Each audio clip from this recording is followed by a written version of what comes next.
ধন্যবাদ ডক্টর হাসান মাহমুদ যোগ দেওয়ার জন্য। মানে শুরুই করতে চাই হচ্ছে আপনাদের ফিরে আসা নিয়ে। মানে আপনারা গেলেন কবে যে ফিরে আসার প্রশ্ন আসছে? এখন Awami League very much in the country. Awami লীগের কিছু নেতা বিদেশে আছে, কিছু নেতা কর্মী, সেটি কয়েক হাজার, 2-3 হাজারের বেশি নয়, তো কয়েক হাজার। কিন্তু আওয়ামী লীগ তো শুধু কয়েক হাজার মানুষের মধ্যে সীমাবদ্ধ নয়। আওয়ামী লীগ একটি গণমানুষের দল। বাংলাদেশে কোটি কোটি মানুষ আওয়ামী লীগকে সমর্থন করে, এবং আমরা বিগত নির্বাচনগুলোর তথ্য যদি নেই, পরিসংখ্যান যদি নেই, তাহলে আমরা দেখতে পাই গত অন্তত 6-7টি নির্বাচনে আওয়ামী লীগের প্রাপ্ত ভোটের হার অ্যারাউন্ড 40, সামটাইমস ইট ওয়াজ মোর দেন 50। তো এখন এই অর্থাৎ 18 কোটি মানুষের দেশে আপনার 50% বেশি মানুষ যেই দলকে সমর্থন করে, সেই দলের কয়েকশো নেতা, কি ধরে নিলাম কয়েকশো নয়, 2-3 হাজার নেতা কর্মী যদি বিদেশে থাকে, তাহলে আওয়ামী লীগ চলে গেছে সেটা তো বলা যায় না। Awami League very much in the country. Awami League প্রতিটা মহল্লায় আছে, প্রতিটা গ্রামে আছে, প্রতিটা পরিবারে আছে আওয়ামী লীগ। সুতরাং আওয়ামী লীগ কোথাও যায়নি, আওয়ামী লীগ বাংলাদেশেই আছে। এই যে প্রতিষ্ঠা বার্ষিকী আসছে, ধরুন আওয়ামী লীগ এমন একটি দল, সবচেয়ে পুরাতন, সবচাইতে জনভিত্তির দল, সেই দলটিকে তার প্রতিষ্ঠা বার্ষিকী পালন করতে দেওয়া হচ্ছে না, নিষিদ্ধ করে রাখা হয়েছে। ধরুন এটা কি কোনো দেশের গণতান্ত্রিক পরিস্থিতি কিংবা আপনি যে ধরনের পরিস্থিতি বলুন না কেন, তাকে মানে তার কোনো শুভ নির্দেশ করে? তারপরে আওয়ামী লীগকে নিষিদ্ধ করা সবকিছু তো আসলে খুব গায়ের জোরে হচ্ছে, মানে মানে একদম একদম শক্তি প্রয়োগ করে। এবং মানে কোনোভাবেই কি এটাকে গণতান্ত্রিক বলা যায় বা কোনো ধরনের? এটা হচ্ছে ফেসিবাদের চূড়ান্ত রূপ, ফেসিজমের চূড়ান্ত রূপ। ফেসিজম শব্দটাও এখানে যথার্থ নয়। এই আজকের যে পরিস্থিতি এবং ইউনূস সরকারের আমলে 1.5 বছরের যে পরিস্থিতি, সেটিকে বর্ণনা করার জন্য ফেসিজম থেকেও অন্য কোনো শব্দের উৎপত্তি ঘটাতে হবে। এটি এরকম, অর্থাৎ এটা যদি ধর্মীয় ভাষায় বলি আইয়ামে জাহালিয়াত, তাহলে আজকে বাংলাদেশে যা চলছে, যা ঘটেছে, সেই আইয়ামে জাহালিয়াতের সাথে সেটি তুলনীয়। আমি আবার ফেরার প্রশ্নে আসি, আওয়ামী লীগের ফেরার প্রশ্নে। আওয়ামী লীগ সভানেত্রী শেখ হাসিনা ঘোষণা দিয়েছেন তিনি বাংলাদেশে ফিরছেন। মানে যে পরিস্থিতি তৈরি হয়েছে, অনেকে প্রশ্ন তুলছেন যে ফাঁসির দণ্ডাদেশ দেওয়া হয়েছে তাকে, একাধিক মামলায় তাকে মানে জর্জরিত হয়ে আছেন তিনি, আপনি সহ। এমত অবস্থায় তিনি আসলে দেশে ফিরবেন কি করে? প্রথম প্রশ্ন এটা। দ্বিতীয় প্রশ্ন হচ্ছে যে এটা কি কথার কথা বলেছেন নাকি এর পেছনে দৃঢ় কোনো সত্য আছে বলে আপনার মনে হয়? দেখুন, জননেত্রী শেখ হাসিনার যদি অতীত ট্র্যাক রেকর্ড আমরা পর্যালোচনা করি, তখন আমরা দেখতে পাই যে তিনি হুলিয়া মাথায় নিয়ে, আপনার হত্যা মামলা মাথায় নিয়ে তিনি 2007 সালে কিন্তু দেশে ফিরেছিলেন, এবং তাকে একে একে আমরা 19 বার বলি, 5ই আগস্ট সহ আরো বেশি 20-21 বার তাকে হত্যা করার অপচেষ্টা চালানো হয়েছে। তিনি মৃত্যুকে হাতের মুঠোয় নিয়ে রাজনীতির মাঠে আছেন এবং দেশ পরিচালনা করেছেন, আমাদের দল পরিচালনা করেছেন, দলের নেতৃত্ব দিয়েছেন এবং দিচ্ছেন।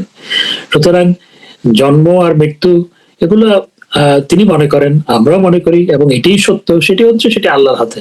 এখন ওনাকে কোনো একটা ক্যাঙ্গারু কোর্ট মৃত্যুদণ্ড দিল, এবং সেই মৃত্যুদণ্ডে যে আপনার রায় দিয়েছে সেটা তো বিশ্বব্যাপী নিন্দিত হয়েছে। সুতরাং জননেত্রী শেখ হাসিনা এগুলোকে তোয়াক্কা করেন না, এগুলোকে পরোয়া করেন না। তার অতীত ইতিহাস যদি আমরা পর্যালোচনা করি, আমরা সেটি দেখতে পাই। তিনি এটি কথার কথা বলেননি, তিনি এটি মিন করে বলেছেন।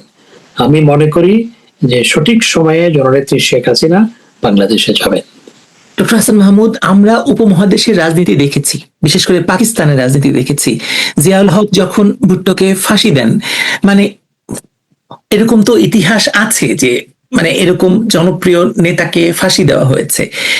বাংলাদেশে সেই পরিস্থিতি সৃষ্টি হলে তাহলে এই ফেরার মেকানিজমটা আসলে কি হতে পারে, কিভাবে হতে পারে?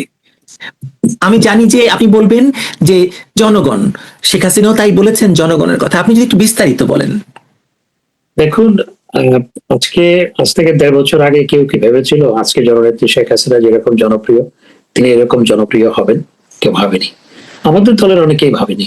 আমাদের দলের অনেকেই ভাবেননি যে জননেত্রী শেখ হাসিনার আজকে যে অ্যাপ্রুভাল রেট ক্লোজ টু 90%, এটা যে হবে, এটি কেউ কখনো ভাবেনি। জনগণের প্রচন্ড ভালোবাসা, সমর্থন জননেত্রী শেখ হাসিনার প্রতি আছে। সুতরাং যে যার পক্ষে এরকম জনগণ থাকে, সেই জনগণের ভালোবাসা, সমর্থন, সেটি যখন জনস্রোতে রূপান্তরিত হবে, তখন এই জননেত্রী শেখ হাসিনা বাংলাদেশে যাবেন সেই জনস্রোতের উপর ভর করে। সেটি আমি অন্য শব্দ ব্যবহার করতে চাই না। সেই আজকে যে নেত্রীর প্রতি, জননেত্রী শেখ হাসিনার প্রতি যে সমর্থন, ভালোবাসা, সেটি যখন জনস্রোতের পথ বেয়ে জনবিক্ষোভে রূপান্তরিত হতে কোনো সময় লাগবে না। জননেত্রী শেখ হাসিনা সঠিক সময়ে দেশে ফিরবেন। বাংলাদেশের বর্তমান সরকার সংসদে আইন করে ইউনূস সরকারের যে নির্বাহী আদেশের নিষেধাজ্ঞা দিয়েছিল, সেটাকে আইনে পরিণত করেছে। এমত অবস্থায় আপনাদের আওয়ামী লীগের সামনে অপশনগুলো কি আছে? দেখুন, আওয়ামী লীগকে তো আগেও 26শে মার্চ আওয়ামী লীগকে 1971 সালে নিষিদ্ধ করা হয়েছিল। আজকের যে পরিস্থিতি, যে মুক্তিযুদ্ধকালীন সময়ে যেভাবে জয় বাংলা স্লোগান দিলে গ্রেপ্তার করা হতো, খড়গ নেমে আসতো, নির্যাতন করা হতো, কোনো বাড়িতে মুক্তিযোদ্ধারা ভাত খেয়েছে সেটি যদি জানতে পারতো, রাজাকাররা গিয়ে সেই বাড়িতে হামলা করতো, অনেক সময় সে বাড়ি জ্বালিয়ে দিয়েছে। আজকের পরিস্থিতি ঠিক একই রকম না হলো মুক্তিযুদ্ধকালীন সময়কার পরিস্থিতির সাথে তুলনীয়। তখনও আওয়ামী লীগকে নিষিদ্ধ করা হয়েছিল, 75-এর পরেও আওয়ামী লীগ নিষিদ্ধ ছিল এবং আইয়ুব খান আওয়ামী লীগকে নিষিদ্ধ করেছিল। সুতরাং আওয়ামী লীগের আপনার পথ চলায় এরকম নিষিদ্ধ বহুবার হয়েছে এবং সেই নিষেধাজ্ঞা উঠেও গেছে। এখনো জনগণ যেই দলকে সমর্থন করে ব্যাপকভাবে, আন্তর্জাতিক গণমাধ্যমের রিপোর্ট অনুযায়ী, রয়টার্স রিপোর্ট অনুযায়ী আরো 8-9 মাস আগে রয়টার্স রিপোর্ট করেছিল যে আওয়ামী লীগকে 50% মানুষ সমর্থন করে, আর জননেত্রী শেখ হাসিনার অ্যাপ্রুভাল রেট 85 to 90%। সুতরাং এই যখন একটি দলের প্রতি সমর্থন, সেটিকে নিষিদ্ধ, ওই কাগজে নিষিদ্ধ করে রেখে কোনো লাভ হবে না। তো ওই নিষিদ্ধ করে তো আমাদের মিছিল ঠেকাতে পারছে না। আমি এই প্রশ্নটি এখনই করছিলাম আপনাকে, যে আমরা দেখতে পাচ্ছি যে আওয়ামী লীগ এবং তাদের অঙ্গ সংগঠনের মিছিল বাড়ছে, সাধারণ মানুষ এতে অংশ নিচ্ছে এবং যুক্ত হচ্ছে। আপনারা কোনো বড় পরিসরে আন্দোলনের কথা ভাবছেন? কারণ আপনাদের প্রতিষ্ঠা বার্ষিকী সামনে। নিশ্চয়ই শুরু থেকে আমাদের আশঙ্কা ছিল যে মার্কিন চুক্তি কার্যকর করার পাশাপাশি চীন কতটা সহযোগিতার হাত বাড়িয়ে দেবে বাংলাদেশের প্রতি, এবং আমাদের প্রধানমন্ত্রী তারেক রহমান যখন চীন সফরে রয়েছেন, ঠিক সেই মুহূর্তে সেই আশঙ্কার প্রতি স্পষ্টভাবে ইঙ্গিত করল চীন। চীন বলতে চীনের রাষ্ট্রায়ত্ত গণমাধ্যম গ্লোবাল টাইমস, এই গণমাধ্যমে খুবই গুরুত্বপূর্ণ একটি লেখা প্রকাশিত হয়েছে এবং লেখাটির শুরুতেই তারেক রহমানের নেতৃত্বে দুই দেশের সম্পর্ক জোরদার করার কথা যদিও বলা হচ্ছে, তার পাশাপাশি কিছু অপ্রিয় প্রতিবন্ধকতার কথাও এখানে স্পষ্টভাবে উল্লেখ করা হয়েছে। লেখাটি লিখেছেন Shanghai institute for international studies centre for south Asia স্টাডিজের পরিচালক লিউ জংজি।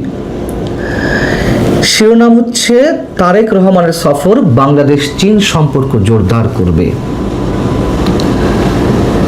আমাদের একটু খেয়াল রাখার বিষয়, কি কি বলা হচ্ছে এখানে। এই মন্তব্য প্রতিবেদনের শুরুতেই বলা হচ্ছে যে সফরটি নিয়ে বাংলাদেশের সংবাদ মাধ্যমে ব্যাপক আশা রয়েছে। সত্য কথা, সংবাদ মাধ্যমগুলো ধারণা করছে যে বড় বড় অবকাঠামো, শিল্প প্রকল্প সহ 15টিরও বেশি দ্বিপক্ষীয় চুক্তি স্বাক্ষরিত হবে, এমনটাই জানি আমরা। বলা হচ্ছে চীন ও বাংলাদেশ দীর্ঘদিনের বন্ধু ও প্রতিবেশী এবং দুটি দেশ ব্যাপক কৌশলগত সহযোগী অংশীদার, এটাও সত্য কথা। এবং বিগত কয়েক দশকের যে বাংলাদেশ চীনের সম্পর্ক কিংবা অর্থনৈতিকভাবে বাংলাদেশের পাশে থাকা চীনের এসব কিছু বিষয় উল্লেখ করা হয়েছে। নানান ধরনের সহযোগিতার কথা তুলে ধরার পাশাপাশি এই জায়গাটিতে এসে যা বলা হচ্ছে না, আসল কথাগুলো এখানে বলা হচ্ছে যে প্রথম প্রতিবন্ধকতাটি হলো ভূ রাজনৈতিক। বাংলাদেশ চীনের সম্পর্ক জোরদারের ক্ষেত্রে প্রথম প্রতিবন্ধকতাটি হলো ভূ রাজনৈতিক প্রতিযোগিতার হস্তক্ষেপ। কিছু পরাশক্তি, আমাদের লক্ষ্য করার বিষয় কি বলা হচ্ছে এখানে, কিছু পরাশক্তি বাংলাদেশকে তাদের নিজস্ব নিরাপত্তা ও উন্নয়ন কাঠামোতে অন্তর্ভুক্ত করার চেষ্টা করে, এমনকি দেশটির অভ্যন্তরীণ বিষয়ে হস্তক্ষেপ করে। নিঃসন্দেহে এখানে যুক্তরাষ্ট্রের কথা বলা হচ্ছে। প্রতিবেদনে বলা হচ্ছে যে অসম চুক্তিতে স্বাক্ষর করতে চাপ দেয় সেই পরাশক্তি এবং বাংলাদেশ চীন সহযোগিতা প্রকল্পগুলোকে হেয় প্রতিপন্ন করার জন্য ঋণ ফাঁদের মতো আখ্যান ব্যবহার করে। দ্বিতীয় চ্যালেঞ্জটি হলো বাংলাদেশের অভ্যন্তরীণ রাজনৈতিক স্থিতিশীলতা এবং নীতির ধারাবাহিকতার সঙ্গে সম্পর্কিত। তৃতীয় চ্যালেঞ্জটি উপলব্ধির ভিন্নতা থেকে উদ্ভূত হয়। একদিকে দক্ষিণ এশিয়ায় চীন সম্পর্কে জনসাধারণের ধারণা সীমিত এবং বাংলাদেশের কিছু অভিজাত শ্রেণী পশ্চিমা উন্নয়ন মডেল দ্বারা গভীরভাবে প্রভাবিত। কিছু অভিজাত শ্রেণীর মানুষেরা পশ্চিমা উন্নয়নের মডেল দ্বারা প্রভাবিত। অন্যদিকে যদিও বাংলাদেশের কিছু উচ্চবিত্ত মহল চীনের মডেলের সুবিধা এবং সহযোগিতার সুফল স্বীকার করে, তারা আবার যুক্তরাষ্ট্র ও অন্যান্য পশ্চিমা দেশকে উস্কে দেওয়ার বিষয়ে উদ্বিগ্ন। আর তো কিছু বাকি থাকছে না, এখানে যা যা ইঙ্গিত করা হলো। এই লেখাটার মধ্যে আরো অনেক কিছু আছে, আমি শুধু চুম্বক অংশটা বাংলা করে আপনাদের সামনে তুলে ধরলাম। আমাদের মনে রাখা দরকার, এই গ্লোবাল টাইমস হচ্ছে চীনের যে সরকারি দল কমিউনিস্ট পার্টি, ওখানে তো সবাইকেই কমিউনিস্ট পার্টি করতে হয়, সরকারি দল কমিউনিস্ট পার্টির যে মুখপত্র পিপলস ডেইলির পৃষ্ঠপোষকতায় গ্লোবাল টাইমস প্রকাশিত এবং পরিচালিত হয়। তো খুব স্বাভাবিকভাবেই আমাদের এটি ধরে নিতে হবে অবশ্যই যে সরকারের মনোভাব মানে চীন সরকারের মনোভাবপূর্ণ যেই লেখাগুলো, তাই তো এখানে উঠে আসার কথা।